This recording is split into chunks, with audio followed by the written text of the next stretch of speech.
Hello મિત્રો, આજે અમે સેવ ટોમેટોનું શાક કર્યું છે. ટોમાટો હમણાં થોડોક સસ્તો થયો છે એટલે ટોમાટો લાવ્યો હતો અને 2 દોણા સેવના લોચા છે અને 2 દોણા ફૂફોના લોચા છે અને રબર શાક બને છે ખટુબરું અને ઘઉંની રોટલીમાં ખાવાનું રબર ભાવે છે. ગમોની રોટલીમાં શાક ખાવાની મજા આવે છે, તો તમે એક દાડો ટ્રાય કરજો. રબરું શાક બને છે.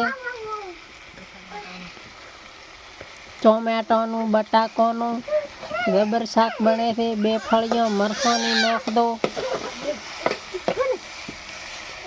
શિયાળામાં આ શાક અધરું લાગે છે, તમે બનાવજો.